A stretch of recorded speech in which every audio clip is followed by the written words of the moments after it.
Halo. Halo. Hai, saya Bebel kali ini dengan Bapak Edwin Ariono, ya. Yeay. Kira-kira siapa sih sosok Bapak ini? Gitu ya, kita akan ajak ngobrol. Boleh dibuka dulu dari Ibu Irin juga yang membawa dan mengundang Bapak Edwin ke sini gitu. Kayaknya ini Ibu Irin nih koneksinya banyak banget deh. Iya. Koneksi itu yang jualan baju itu yang ngejahit tuh kan, koneksi kan? Iya betul, pakai P. Aduh, jawab dong. Oke, sip. Ada yang grogi saudara-saudara. Iya nih sampai speechless. Mau nyambung apa gitu ya Pak ya? Enaknya dipanggil Bapak atau Mas atau apa ya? Ini najis kokoh. Apa aja lah. Kecuali yang. Biasanya manggil Pak Ed atau Bos Ed. Oke, Bos Ed ya. Hai Bible friend, sorry ya. Bible guest kita hari ini adalah Pak Edwin Ariono, udah jelas tuh namanya. Nah, aku kenal Pak Ed itu aku kenal Pak Ed itu dulu satu kantor di satu digital agency, dan doi emang keren abis ya. Maksudnya waktu saat itu aja sudah menjabat sebagai sales director-nya kayaknya lu coverage more dari Indonesia kan ya Pak? Iya, sampai Timor Leste. Oh deket ya itu. Emang itu udah disrap tuh saat itu ya? Lebih dari Indonesia ya?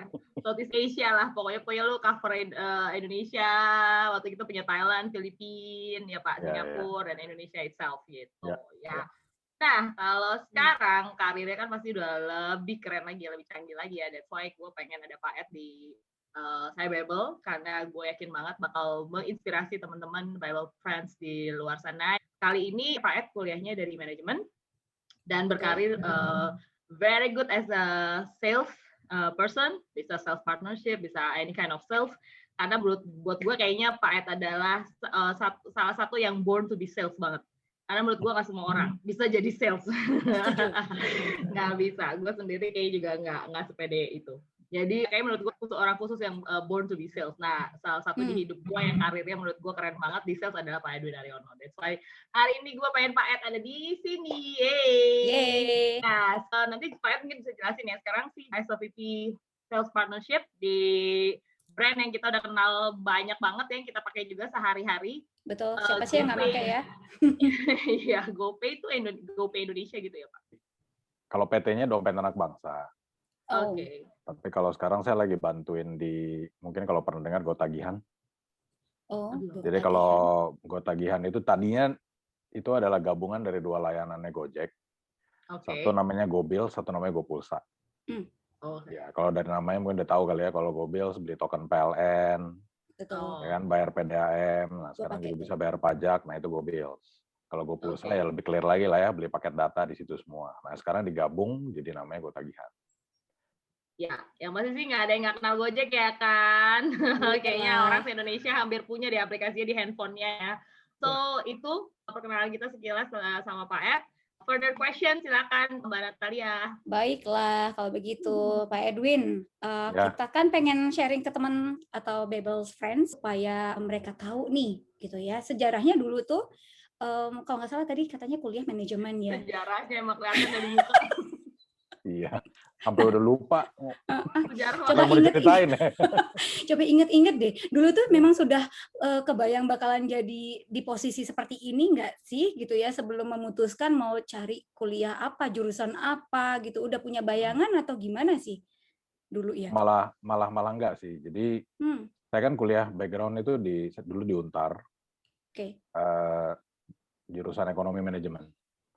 Nah, sebetulnya ya sedikit bercanda kalau anak masuk ekonomi manajemen zaman dulu karena nggak punya ide mau masuk kuliah apa lagi gitu loh. Jadi ya udahlah, yang penting supaya kuliah S1 gitu kan, nggak malu-maluin orang tua. Gitu ya? Iya. Jadi biasanya lulusan tempat saya kuliah dulu, rata-rata teman-teman saya kalau lulus, startnya semuanya biasa sales mobil. Oh ya? Jadi memang agak tragis. Jadi lulus kuliah langsung masuk showroom gitu ya. Nah, kalau saya sendiri sebenarnya ya tadi dari Bu Irianti, gue panggil Bu aja ya. Iya, boleh. kita sebaya lah lahir zaman perang. Bener. Iya. Duh, jadi tua banget di sini. Iren aja Pak. Ya. Oh Iren, oke. Jadi tadi Iren ada ngomong, memang experience saya kurang lebih 20 tahun terakhir itu di sales partnership. Nah, kenapa bisa di sales partnership? Awalnya sebetulnya ketika saya lulus agak berlawanan sih. Jadi pekerjaan pertama saya itu malah sebenarnya saya akuntan. Oh ya? Jadi salah satu airline di Indonesia gitu yang cukup besar lah sekarang, tapi zaman dulu baru lahir. Itu saya masuk di divisi keuangan ya. Jadi akuntan karena ya kembali lagi ya hidupnya memang agak mengikuti aliran kehidupan aja gitu ya. Baik. Karena kuliah nggak tahu mau kuliah apa, kuliah manajemen. Ya. Itu lulus, ya pokoknya siapa yang mau hire saya masuk dulu gitu kan. Agak ngasal lah memang hidupnya. Jadi yang kebetulan mau terima di bagian keuangan karena ada teman nawarin gitu kan, akhirnya saya ikut. Udah pakai orang dalam lagi lu ya. Iya. Males banget kan? Masuk aja pakai orang dalam gitu. Tapi pas banget ya. Ini begitu itu dia ikutin alur, ada aja jalannya ya. Nah, itu. Jadi ya mungkin kalau ditarik ke belakang it's all about in a way in a spiritual way mastakung sih. Jadi semesta mendukung. Semesta mendukung. Ya, mungkin contoh yang paling menariknya itu kalau nonton film Slumdog Millionaire gitu. So, series of events di hidup kita itu menuntun kita menuju tujuan kita. Nah, kalau saya ceritanya ya waktu kerja awalnya begitu gitu ya. Tapi 1 tahun berjalan, nah flashback sedikit karena saya lahir dari background keluarga middle class kan. Jadi mungkin kalau anak-anak lain, kalau zaman kecil gitu, anak-anak ditanya, cita-citanya mau jadi apa? Wah, yang paling majority semua mau jadi dokter. Ya, nomor 2 mau jadi insinyur. Gitu. Kalau saya anehnya dari kecil ditanya, mau jadi apa? Pengen jadi orang kaya. Karena kebetulan bukan anak orang kaya. Gitu kan. Nah, 1 tahun di industri keuangan saya baru menyadari, ya tapi mohon maaf ya, nggak ngomongin profesi, tapi ini perasaan saya pribadi, kan berpikir selalu pengen jadi orang kaya gitu ya. Nah, orang kaya mesti ngapain? Orang kaya itu mesti jualan, waktu itu kan mikirnya begitu. Kayaknya kalau gue di keuangan, ngurusin jurnal begini, kalau gue mau kaya kayak yang gue mau pada waktu yang gue mau, kayaknya agak susah nih. Ya akhirnya 1 tahun jadi akuntan, ya tapi akuntan bawah lah ya. Sebenarnya sekarang setelah lebih berumur tahu bahwa ya namanya CFO juga bisa kaya sih. Cuman dulu mikirnya beda karena masih muda. Jadi 1 tahun berjalan saya berpikir, wah ini kalau gue pengen kaya, dulu tuh berpikir kalau kaya itu kan mesti presiden direktur ya. Dan rata-rata CEO itu kan biasanya background-nya waktu mulai dari bawahnya kan sales. Ya kan? Nah, akhirnya setelah 1 tahun memutuskan, ya udah deh, saya mau mengundurkan diri, ya kan? Banting setir, belajar jadi sales. Nah, belajar dari sales, belajar dari mana? Ya cari lowongan kerja, akhirnya dapat 1 dan lumayan hardcore. Jadi sales door to door alat kesehatan. Oh, baik. Ya, ketemunya cuma 2 macam makhluk. Kalau nggak pembantunya yang keluar, ya kan? Anjingnya yang keluar. Betul. Nah, jadi tapi di situ justru titik balik karir saya lah. Jadi keputusan ekstrim itu yang bikin saya ditempa mental kan. Karena kalau ngomong sales, mentalnya dulu nih.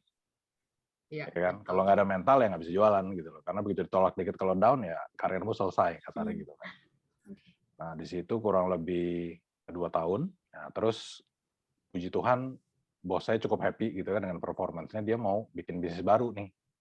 Nah, nggak kira-kira dari alat kesehatan dia mau bikin bisnis baru jualan bantal. Oke, super.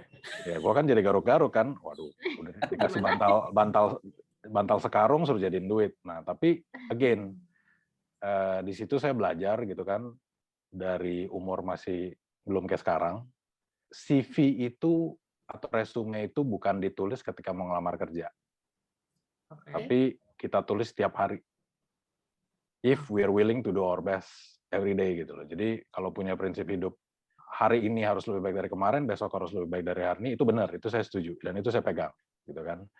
So walaupun background pendidikan saya biasa banget gitu ya. Apalagi saya di kampus kan lumayan lama karena mungkin AC-nya adem gitu, jadi lama di kampus sampai diusir gitu kan. But ketika masuk dunia kerja, ya prinsipnya adalah didikan dari orang tua juga, just do your very best. Kenapa? Karena when you do your very best, you will learn something. Ya kan? Jadi yang kembali lagi ke cerita tadi, habis jualan alat kesehatan disuruh dikasih bantal sarung jadiin duit. Di alat kesehatan saya belajar cara jualan, ngadepin konsumen. Ketika dikasih bantal sarung, saya belajar bikin produk, bikin merek. Oh, itu unbranded ya artinya Dari ya? nol. Jadi unbranded, terus jadiin deh mereknya gitu. saya yang gambar gitu kan. Dan singkat cerita berhasil. Ya, mereknya sampai hari ini masih ada lah, walaupun udah tenggelam. Jadi zaman dulu bantal latex itu kan keren banget lah, bantal orang kaya gitu kan. Yang gue bisa jual tapi gue nggak mampu beli gitu kan. Ya. Nah, terus singkat cerita lulus dari menjual bantal. Nah, saya coba usaha sendiri. Nah, dan usaha sendiri nggak kira-kira jadi pedagang kaki lima. Jual barang ceban 3. Berwarna kan hidup gue. Colorful ya. Macam pelangi. Ya, di situ tuh ngalamin benar-benar susahnya. Wah, jadi entrepreneur tuh begini ya ternyata ya. Oke. Kenapa kok kepikiran, sorry ya aku potong, kenapa kok kepikiran jualan kaki lima gitu? Kalau yang tadi kan 2 tadi karena bos gitu ya, kasih tantangan. Kalau ini karena apa? Jadi waktu itu bantalnya kita go to marketnya gitu kan, atau pemasarannya tuh jualan di bazar. Karena produk ini kan perlu personal approach, ya kan. Sedangkan kalau jualan kesehatan karena harganya tinggi, kita secara cost masuk akal kita ngetok satu-satu. Tapi bantal kan marginnya beda kan. Hari kita cari channel. Nah di situ juga saya belajar, channeling tuh kayak gini gitu kan. Yang mana yang paling tepat nih? Akhirnya dipilih bazar. Nah kebetulan tetangga-tetangga jual barang ceban 3, lucu juga nih. Waktu itu kan modal terbatas kan. Tapi pengen jadi, ya kembali lagi. Pengen jadi orang kaya itu antara gue jadi direktur atau usaha sendiri. Ya, akhirnya mencoba usaha sendiri deh gitu kan, jualan barang ceban 3. Nah puji Tuhan berantakan. Bukannya cuan malah buntung gitu kan. But again, ya what doesn't kill you will make you stronger. Asik. Ya kan. Nah di situ benar-benar belajar. Waduh, jadi entrepreneur ternyata susah gitu. Jadi hati-hati kalau yang suka, wah bos gue begini, bos gue begitu gitu. Susah loh cari duit untuk ngegaji teman-teman gitu. Ya kan, apalagi di posisi COVID gini, karena saya benar-benar ngerasain saat itu karyawan cuma 1 gitu kan, itu aja bingung gitu. Yang ada karyawan gue dibayar, gue makan McD goceng gitu. Demi bisa bayar karyawan gue. Gitu. Nah akhirnya ya walaupun gagal tapi belajar sesuatu.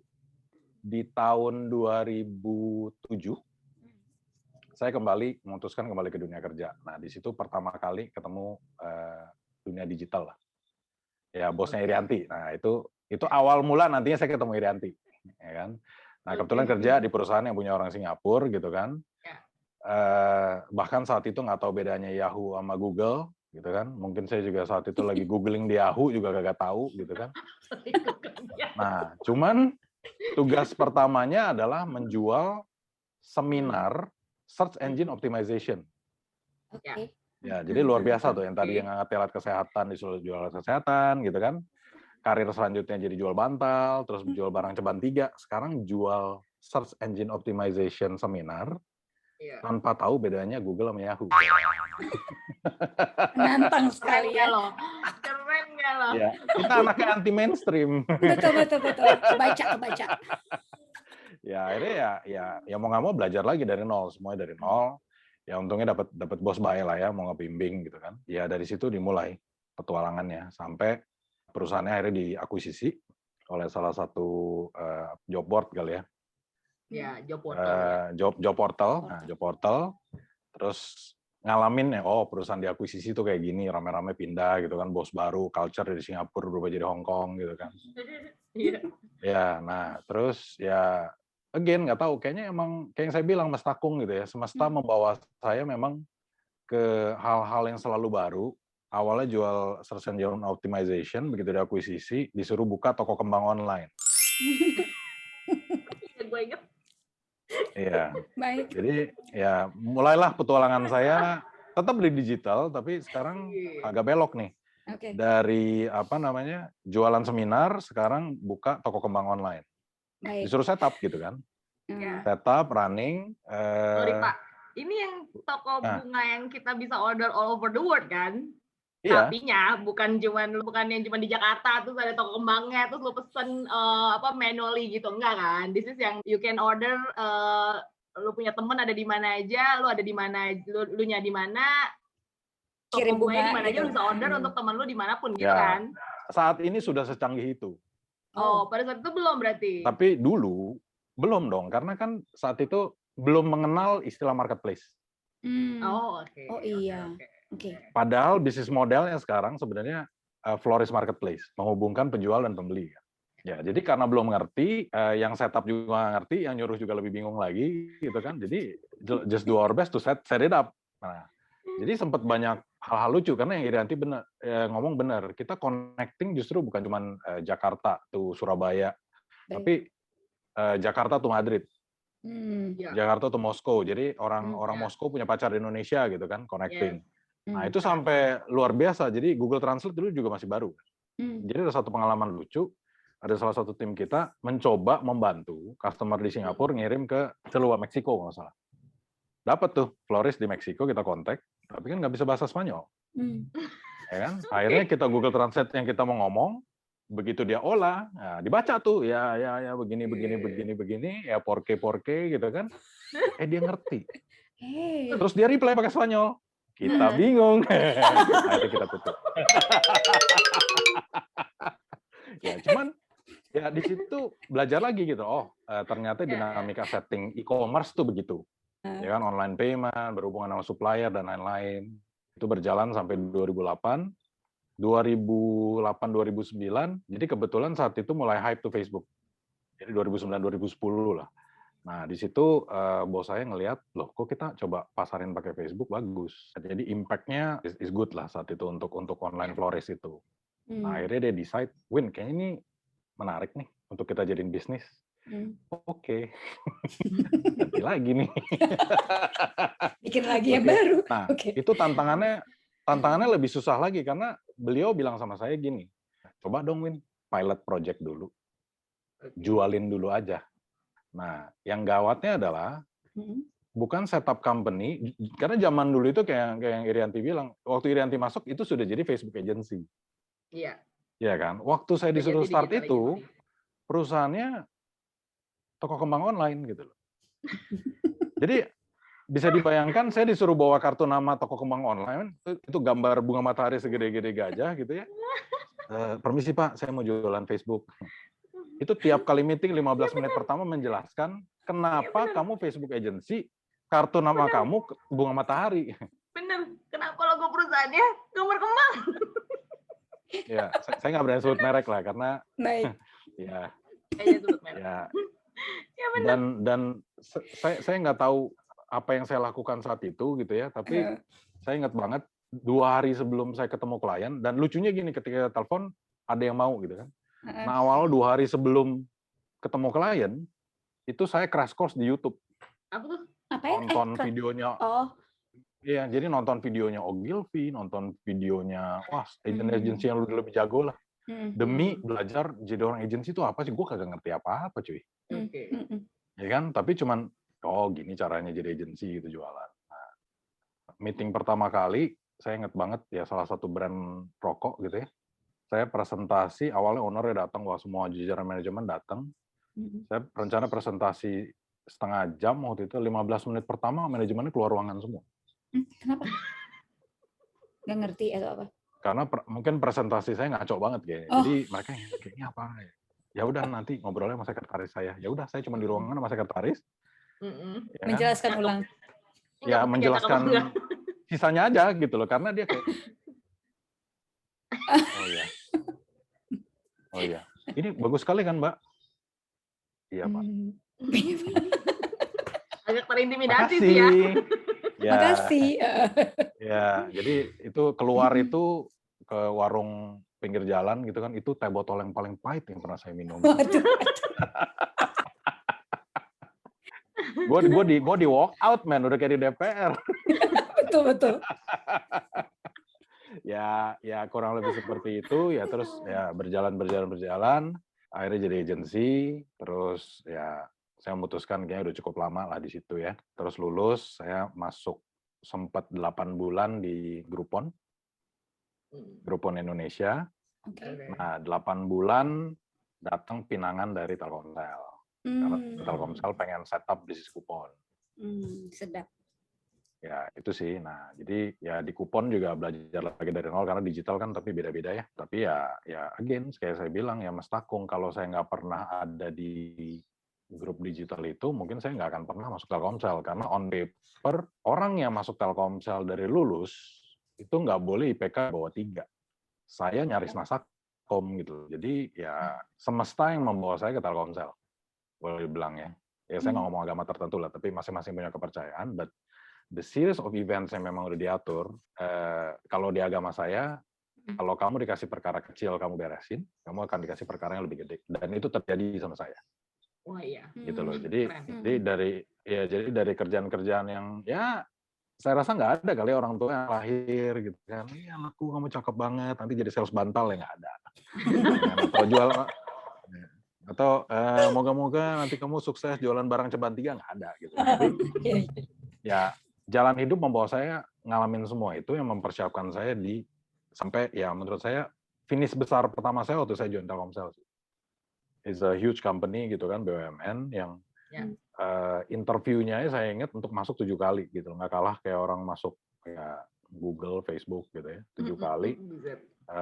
Ya puji Tuhan 2 VP, 2 direktur, ya pokoknya banyak banget deh sampai saya, waduh ini interview banyak banget ya gitu loh. Ya, tapi akhirnya diterima dan ya tanpa terasa 4 tahun di situ untuk bangun bisnis baru. Di Telkomsel juga seru-seruan lah. Bangun produk baru dari nol gitu kan, ketemu dengan korporat yang segede gitu culture-nya, bangun produk baru, interact sama orang-orang yang boleh dibilang, ya saya boleh bilang putra-putri terbaik bangsa lah di situ. Emang pinter-pinter banget lah. Saya sendiri masuk minder gitu ya. Ya maklum kita kan cuma tukang jualan barang ceban 3 masuk Telkomsel, hello. Kan, tapi untungnya keterima gitu kan, bangun satu bisnis unit dari nol. Puji Tuhan juga bisnis itu bisa bantu banyak orang.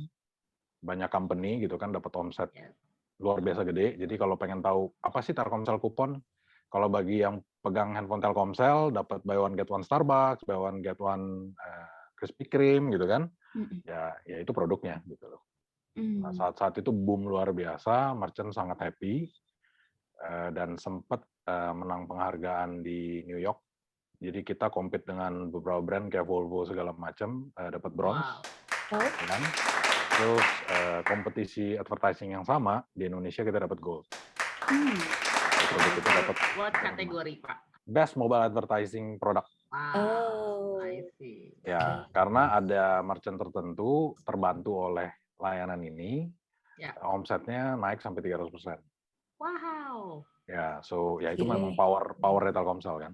Ya, terus singkat cerita 4 tahun di Telkomsel, datang kesempatan masuk ke Gojek. Ya, sampai hari ini.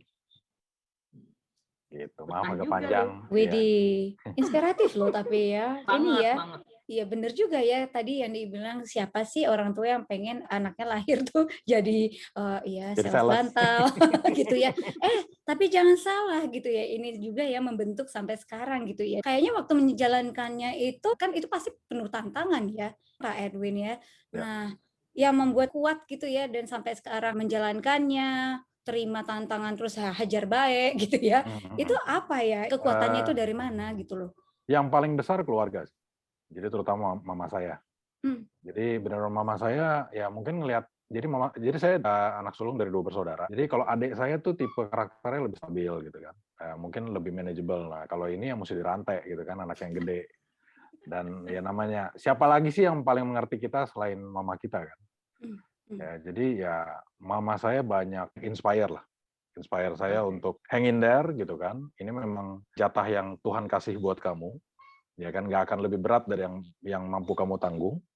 Oke, just do your best out of it and you will get something out of it. Abis ini kalau ini selesai, Tuhan akan kasih kamu something yang lebih besar. Dan itu terjadi.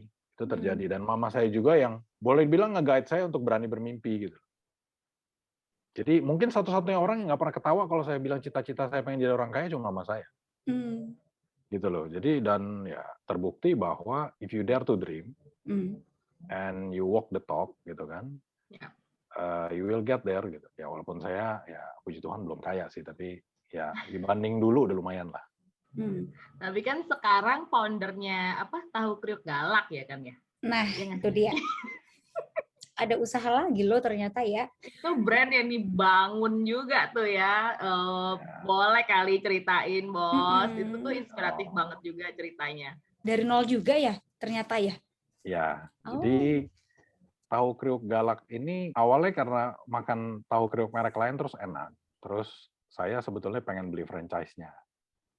Nggak muluk-muluk karena berpikir kerja gue juga udah sibuk gitu kan. Tapi memang dasarnya mungkin dari zaman dulu jual barang ceban 3 kali. Mental kaki 5-nya tuh kayak mendarah daging gitu kan. Mesti ada kaki 5 lah gitu. Jadi pengen coba kalau gue punya gerobak tahu 1 lucu juga nih. Gue bisa makan tahu gratis kan minimal. Oke. Baik. Ya, awal-awalnya gitu tuh dia goreng sendiri, dia makan sendiri, dia cobain sendiri gitu. Betul. Oh ya. Ya, tapi baru sisanya dia kasih gua. Jadi sebelum sampai di sana,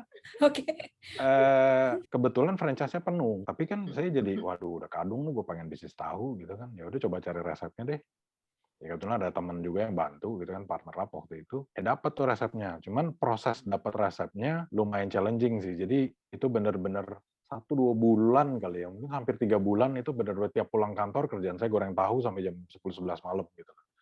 Jadi mungkin kalau tiba-tiba ada indeks kenaikan harga tahu gitu di market karena dibuang-buang sama saya gitu kan. Lagi trial ya? Ya, dan memang susah banget nyari resep itu ternyata. Jadi tiap malam goreng tahu, sampai istri saya juga kayak, wah ini kayaknya sampai nggak jadi duit, gue cerai nih. Karena goreng nih bareng tahu nih orang nih. Iya, lu gue kriuk ya. Enggak, karena memang ya waktu itu kayak saya juga nggak ngerti kekuatan dari mana gitu ya. Tapi kayak yang saya bilang, mungkin udah terbiasa gitu kan, dikasih apapun sama Tuhan gitu ya. Ya udah saya jalanin gitu. Ya karena udah didikan kali ya.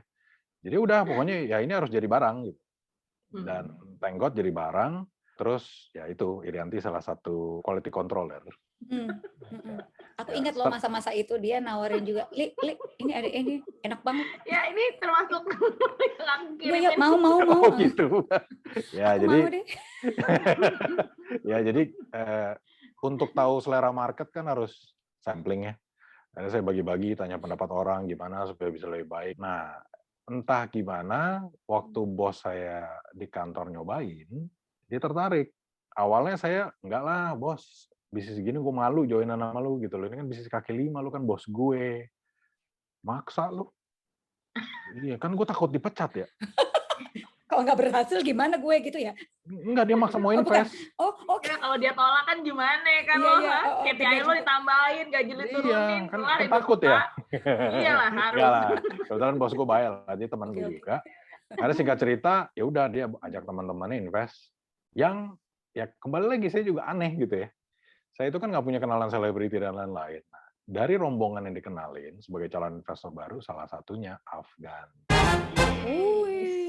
Ya, jadilah kita punya satu shareholder selebriti gitu kan. Wow. Ya akhirnya berjalan ya thank God sekarang udah di beberapa kota gitu kan ya. Walaupun kehit pandemi gitu kan, ya tapi masih bisa bertumbuh ya. Saya berterima kasih pada banyak pihak yang support itu. Oke. Kalau misalnya mau flashback ke yang lo zaman kuliah, yang lo pelajarin bos di kampus, terus sama yang happens in your career right now, menurut lo apa sih gapnya dunia pendidikan dengan dunia bisnis yang lo jalanin? Mungkin gini, kalau sorry ya, saya mungkin agak beda gitu ya dengan mereka yang akademisi.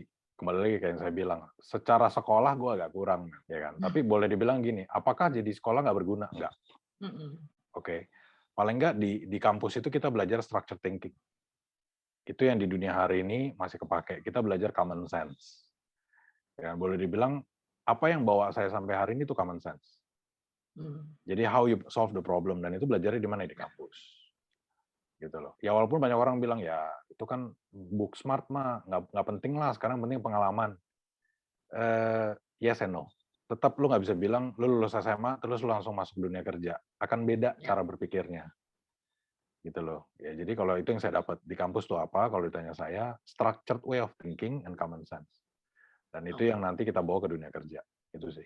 Kalau misalnya lo boleh share your experience right now gitu ya ke para akademisi gitu misalnya, lo ditanya nih di kampus dengan mata kuliah yang ada tuh manajemen gitu ya dan yang lo jalani sekarang gitu, menurut lo apa sih yang masih harus diperbaiki sama dunia pendidikan kita, Pak? Mungkin knowledge di jalanan yang coba dibawa ke sekolah kali ya, ke kampus. Oke. Contohnya, mungkin saya nggak tahu udah ada atau belum, tapi zaman kuliah saya merasa kurang. Kenapa sih nggak ada mata kuliah negosiasi? Gila itu penting sih, benar. Ya, karena itu turunannya tuh banyak banget gitu. Ketika kita diinterview bahkan oleh HRD seperti ibu-ibu ini, Bukan, itu kan katanya researcher. Bukan ya. It's part of negotiation kan. Ya. Ketika kita jualan, it's negotiation. Ketika ya apapun, it's all about negotiation. Dan saya lihat itu nggak ada atau belum ada saat saya kuliah ya. Ya. Banyak hal lah ya, aspek hidup sehari-hari gitu ya, bahkan dunia kerja yang nggak melulu harus sales dan yang harus ada penjualannya, itu ada emang harus pintar-pintar kita punya skill itu ya Pak, negosiasi. Betul. Oke. Dan mungkin lebih banyak membawa praktisi ke dunia pendidikan ya Pak. Mungkin harus lebih banyak dosen tamu kali ya yang datang yang kayak model Kak Ed gini untuk datang ke kampus. Ya jangan saya lah, tapi bisa. Apalah aku mah apa ya. Begitu tuh dia tuh selalu tuh. Cuman kaleng-kaleng kerupuk. Aisyah. Kerupuknya merek apa dulu? Oke. Terus kita mau nanya apa lagi, Nata? Iya, kayaknya ini loh, aku terkesima loh, bener loh. Gila. Gue gak bakal bawa orang yang kaleng-kaleng, gila. Udah pasti, itu pasti orang yang I look up to gitu. Pasti orang yang udah, jauh sekali. Itu masalah pertumbuhan aja lah. Gitu. Apa? Masalah pertumbuhan aja. Maksudnya masalah nutrisi. Ya, pokoknya jangan ke samping ya, ke atas kebetulan tinggi badan gue lebih dari lu aja, makanya lu. Jayus banget ya. Iya.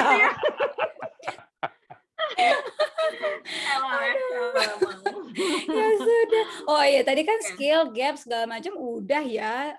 Sekarang tadi tuh agak menarik loh. Sumber kekuatan adalah support dari keluarga, terutama orang tua gitu ya. Padahal ya seperti itu jalan yang ditempuh gitu ya. Kemarin kita ngobrol juga ada sebenarnya tuh kayak benturan antara keinginan orang tua sama yang pengenan anaknya gitu ya, Rin ya, yang narasumber kita yang sebelumnya gitu. Nah, tapi yang ini malah ternyata berbeda gitu ya, Rin ya. Boleh nggak Pak Ed kasih tips dong gitu ya, atau masukan untuk ke orang tua gitu ya. Sales ini juga sesuatu yang positif loh, yang bagus loh gitu. Jadi biar teman-teman yang di luar sana yang sudah memang di bidang sales juga tidak berkecil hati, mereka juga bisa semangat gitu. Atau anak yang nanti mau masuk ke kuliah juga dia tidak menganggap itu sales itu juga nggak kecil loh gitu. Apa ya yang harus disampaikan ke mereka ya? Sebenarnya kalau misal sales itu sih kalau lo nggak ngerti itu emang kayak malu-maluin.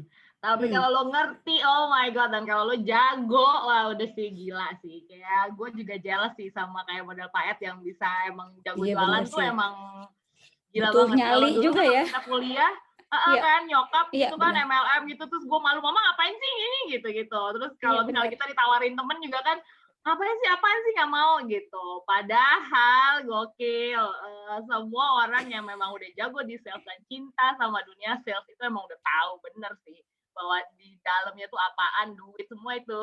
Jadi semua orang kenapa ke situ gitu, karena itu memang profitable habis. Silakan Pak Ed. Ya, mungkin kalau buat orang tuanya lebih gini sih. Di dunia sales itu, terutama buat mereka yang fresh grad, itu menurut saya dunia yang sangat sehat untuk membentuk karakter. Oke. Ya kan? Karakter yang paling saya rasakan adalah bagaimana kita jadi manusia yang rendah hati deh gitu loh. Apalagi kalau mau jualan, kalau tinggi hati gimana caranya gitu kan? Iya, bubar juga ya. Songong banget nih sales gitu kan. Jadi yang saya pertama belajar itu rendah hati gitu kan. Kedua, ya mungkin yang saya belum share adalah sebetulnya kalau ngomong karakter, kalau nanti dites sama Irianti, saya itu sebenarnya introvert gitu loh. Malah weirdnya introvert and ya karena gini, biasanya kan orang sukanya extrovert influencer ya. Kalau sales gitu yang paling ideal. Tapi enggak, saya sebenarnya introvert, melankolis apa sih? Ya gitulah pokoknya. Pak Ed tuh kayak ini kalau menurut gue ya kayak pelawak Karena mostly komedian, kayak stand up comedian, itu kan sebenarnya introvert. Mereka adalah orang-orang yang sebenarnya nggak selalu lucu di kehidupan sehari-hari gitu. Ya. Nah, dan mereka tahu menempatkan kapan gue harus jualan, kapan suara gue harus keluar, ketika emang ada invoice-nya. Ya, dan saya ya saksi hidupnya Rianti lah. She is part of my life journey gitu kan. Jadi background saya sebenarnya introvert, malah sampai detik ini my biggest paranoia itu public speaking. Ya sebetulnya untuk boleh ada di Zoom ini benar-benar kalau bukan Irianti sih gue nggak bakal maju sih. Gitu. Thanks to dia ya. Ya kan, jadi ini benar-benar ya salesin lah gitu. Berarti Irin tuh punya bakat ya, berarti ya Pak ya? Oh iya luar biasa. Oke. Kalah saya. Karena itu part of my paranoia sebenarnya gitu loh. And for information ya I'm doing this ya apa ya kita sebutnya ini apa sih interview talk show or whatever ya. Sama kayak saya kalau mau jualan apa-apa gitu loh. Jadi kalau saya mau jualan habitnya adalah malam sebelumnya saya akan latihan. Semua yang saya mau presentasikan besok saya harus praktis. Terus sampai di tempat meeting atau tempat presentasi biasanya saya datang setengah jam sebelumnya. Nah, yang biasa nyiapin gue mobil buat gue berangkat mah tau lah gitu kan. Ini mau presentasi jam 3 berangkat ya? Iya, berangkatnya kayak mau naik pesawat gitu kan. Ya kan, pesawat internasional lagi 3 jam sebelum gitu. Ya, jadi saya cenderung untuk sampai lebih awal. Kenapa? Karena itu namanya orang introvert itu nggak suka surprise kan gitu. Ya, betul. Bawaannya panik jadinya. Jadi bukan survivor. Jadi semuanya harus dilatih, semuanya harus dihitung, dan ketika selesai presentasi selalu capeknya minta ampun. Oh, iya. Karena memang bukan karakternya kan. Iya. Jadi saya harus menjiwai karakter lain gitu supaya bisa jualan. Kurang lebih seperti itu sih ya. Jadi membentuk karakter, rendah hati, membentuk karakter go-getter gitu ya, membentuk attitude juga gitu kan. Dan satu hal yang saya belajar itu mempersiapkan diri yang bersangkutan, kalau di saya untuk jadi entrepreneur, karena sales itu kan ada target ya. Jadi kita belajar, jadi mungkin kalau analoginya kayak pelaut yang sukses itu yang harus berani melihat pantainya hilang gitu. Jadi ketika pantai hilang kan mulai deg-degan, tenggelam, ya kan? Apa namanya, bisa ya macam-macam lah. Begitu di tengah laut kan ngeri ya, hilang arah gitu kan. Hilang arah, nggak kemana-mana, air terus. Jadi kenapa saya pakai analogi itu? Karena untuk mencapai pantai yang baru, kita harus kehilangan batas pantai yang di belakang. Nah, dan di sales dengan targetnya kurang lebih kayak gitu. Untuk achieve target ya, untuk jadi sales yang tangguh, ya harus siap. Target nge-achieve ya, batas pantai lu hilang. Tenggelamlah engkau, dapat surat dari Bu Irianti. Bye-bye. Mohon maaf, sekian dan terima kasih. Gitu. Nah, tapi di situ kan ketika kita mengalami hal seperti itu, ya kan, jadi mau nggak mau belajar. Mungkin dari belajar produknya, belajar approach, belajar penampilan, segala macam. Gitu. It makes you smarter lah. Jadi bukan cuman IQ, tapi EQ juga mau nggak mau harus diasah. Gitu sih, sorry kalau agak panjang. Gak apa-apa. Jadi ya, gue selalu jadiin Pak Ed itu, Pak Ed sih nggak pernah dengar, takut dia GR ya kan. Bentar, gue rekam dulu. Emang udah direkam. Oh iya. Jadi waktu sekantor tuh ya, Pak Ed itu emang gila morning person banget. Jarang kan ya bos ada di kantor sebelum kita gitu ya. Nah, he is one of the leader yang emang kayak tadi Pak Ed bilang walk the talk. Jadi kalau dia mau anak-anaknya on time datang, dia itu udah ada di ruangannya. Jari misalnya lu masuk jam 8, di jam 7 kali udah ada tuh dalam ruangannya ngendon. Gua nggak tahu dia mungkin mikirin apa, pokoknya dia tutup tuh semua pintunya. Tapi semua orang tahu pasti di dalam ada Pak Ed. Jadi nggak susah banget kayaknya waktu itu ya untuk ngurusin timnya, ngecekin gitu ya datang telat atau enggak. Karena kayak hampir nggak ada tuh yang berani datang telat. Karena kenapa? Karena leadernya udah nunjukin gitu. Ya lu nggak usah ngoceh-ngoceh sebenarnya, teriak-teriak, HRD-nya ngoceh-ngoceh, teriak-teriak kayak datangnya harus on time ya, harus absen ya gitu. Gampang sebenarnya, lu suruh aja bosnya kayak gitu tuh kayak Pak Ed. Nggak ada yang terlambat, nggak ada yang berani terlambat gitu. Dan itu lu nggak tahu aja. Nggak tahu ya. Gua taruhan sama security aja itu. Siapa yang lebih pagi? Yang lebih pagi menang. Lagi nyari sampingan bener ya. Jiwanya kan sales ya. Gitu ya tadi. Oke. Parah. Terus pokoknya kalau udah janjian meeting sama Pak Ed, wow gila, gue bisa ngacir. Gue lari selari-larinya karena gue tahu nih orang on time-nya kayak apa gitu. Jadi ini gue mau disclaimer nih buat orang-orang yang kayak gue yang modelan telat setengah jam, sebenarnya bukan karena kita mau telat, tapi karena kita lihat nih siapa yang mau janjian sama gue. Kalau yang tukang janjian sama gue tukang telat, gue gak bakal mau rela-rela juga on time. Tapi lihat orangnya dulu ya. Tahu itu orang on time, wah gila. Wah ngabritnya dan gue akan on time untuk datang. Pak Ed ada salah satu orang yang bikin gue ngabrit dan gue tidak akan pernah telat kalau meeting sama dia atau ketemu sama dia. Karena gue tahu betapa disiplinnya orang ini.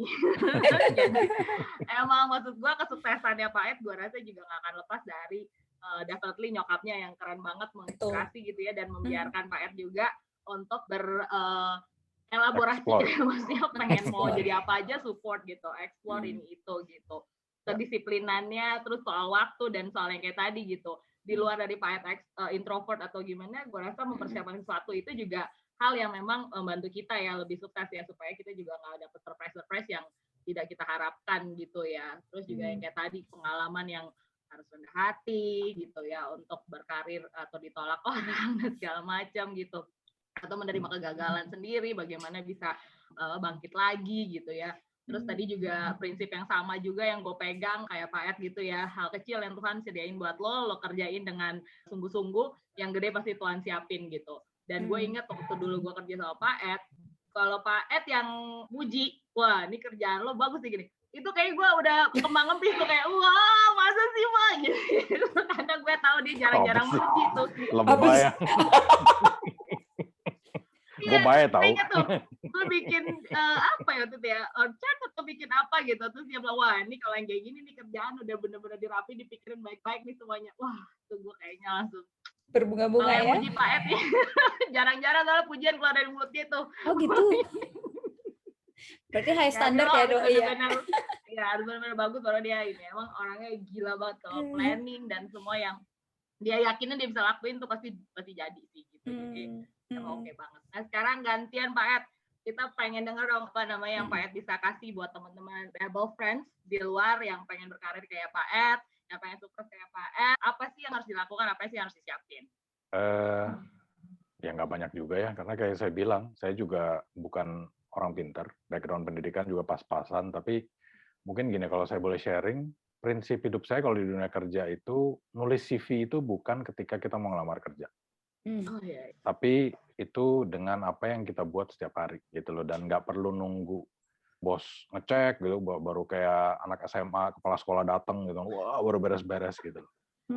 Ini sebenarnya saya inspired banget by Steve Jobs. Jadi kenapa Apple barangnya semantap sekarang gitu ya, setelah Steve Jobs masuk kan Apple literally evolve into a super company gitu kan.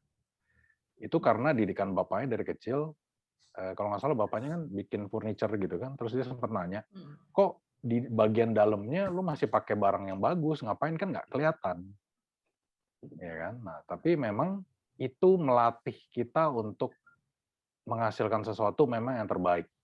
Jadi jangan cuma bagus dari luarnya aja, tapi benar mau dibongkar kayak apa juga orang tahu itu fingerprint, itu barang kita. Dan itu yang terjadi dengan Apple hari ini kan. Makanya ketika kita pakai MacBook dibanding brand yang lain kan gengsinya beda gitu loh. Karena kita tahu bahwa sampai jeroan-jeroan dalamnya itu dipikirin.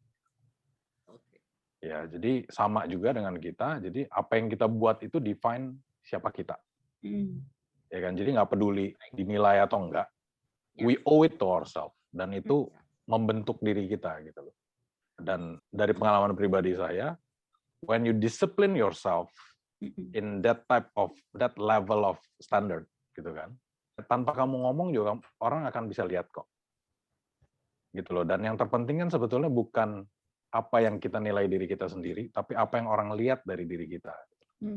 Dan itu nggak bisa lo keluar-keluar, oh gue begini lo, gue begitu lo, nggak bisa. Itu cuman bisa sejalan dengan berjalannya waktu, dengan apa yang kita karyakan, ya akan kelihatan rekam jejaknya. Itu sih kalau dari saya. Maaf, so pinter aja gue. Takut malu-maluin Irianti soalnya, kelihatan kagak sekolah. Keren banget. Jadi kalau Super. tadi gue juga mau ngutip tuh kalimatnya Pak Ed. Jadi kalau sekarang kayaknya standarnya 2021 bukan do your best, tapi kalau kata Pak Ed tadi do your very best, ya kan Pak? Ada very-nya sekarang, Ada gila very-nya standarnya, ya. barnya raise satu lagi. Ya. It's not do your best anymore. You need to do your very best ya Pak. Ya, Siap, kurang lebih kayak keren gitu. banget. Oke. Mantap. Aku rasa itu bincang-bincang kita hari ini sama Pak Ed. Thank you so much Pak Ed. Thank you. Sukses terus di kantor bareng Gojek. Sukses terus di Tahu Kriuk Galang. Tahu Kriuk ya. Amin. Sayang buat Afgan. Salah. Oke, kita dadah-dadah you. Thank you. Thank you. Dadah. Bye.